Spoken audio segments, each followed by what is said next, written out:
We're seeing that there's a system that they got in place. Explain to us how they're dealing with this and what this is actually.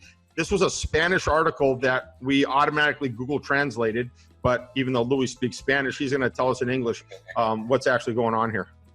Well, especially because the images, I can't translate the images, but you'll see that the images are still in Spanish, but the information is in English. This is an article from Rosarito, which is telling us what is happening around the country. And just so that you guys are aware of, we were supposed to go back to the new normal in June 1st, and that was said by the government. However, they actually put a system together where they're using a traffic light system. I'm going to scroll down quickly so I can tell you to the traffic light and I can explain it to you. And this is basically saying what people can do throughout the new normal, right? When people are going back to the new normal. And the government divided it in 4 different stages: red, orange, yellow, and green.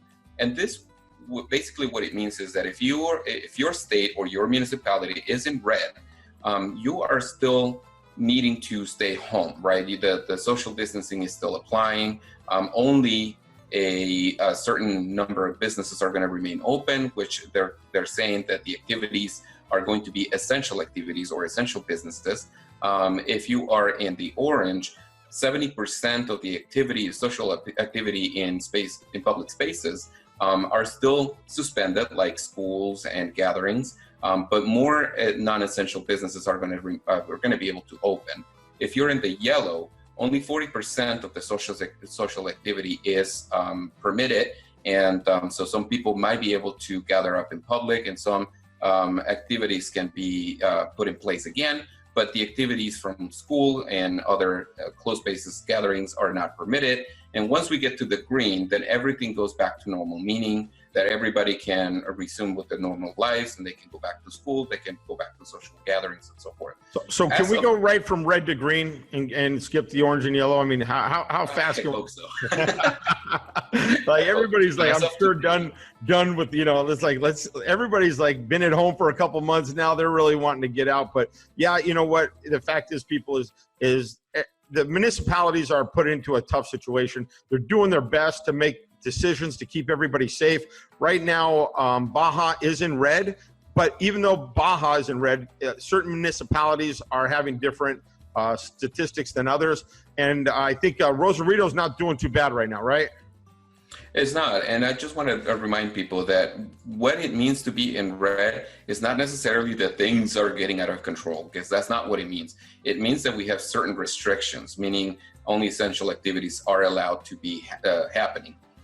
As of today, what this and the reason they're doing that is because they want to prevent it from getting completely out of control, right? So these are ways for this for everyone for the people to understand what the government's doing in order to protect the citizens. Is that correct? Okay. That is correct. And one of the things that we also have to consider is the traffic light system was put in place by the federal government. However, the state governments have the ability to either move the traffic light from red to orange, but also they are able to move us back to the red if they feel that it's necessary. And it's all with the intention to protect the community.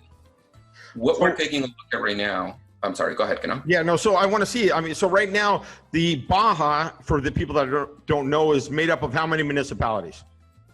We have 4 municipalities, I believe. Let me see, Mexicali, Tijuana, Tecate, and Rosarito and Ensenada. 5 municipalities. One of them is coming up soon, which is San Quintin, but it's not yet in place. So 5 municipalities. Okay, and so each one of those right now is reporting cases. And if you look, I think what you're going to show right now is on the screen is Rosarito is only showing as of today, because this article actually came out today, is with 3 cases right now. Is this so let me go ahead and zoom in. Or is this fatalities? Do you know? I believe these are active cases. So what it says is in Baja California, active cases are broken down as follows: Mexicali 526, Tijuana 159, Ensenada 59, Tecate 11, Rosarito with 3, San Quintin 2, and San Felipe 5 cases.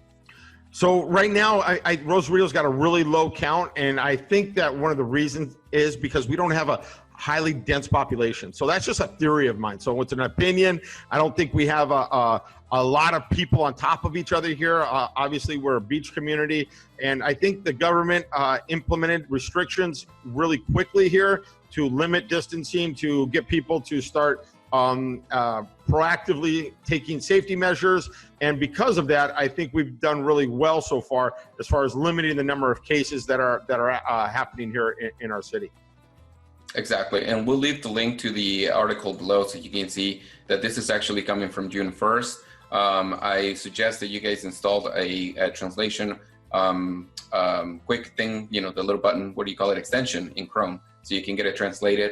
But this information is pretty much everywhere. I'm just pulling it from one of the sources that we have.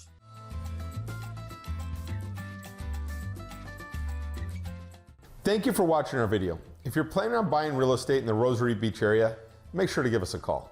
Have a great day, everybody.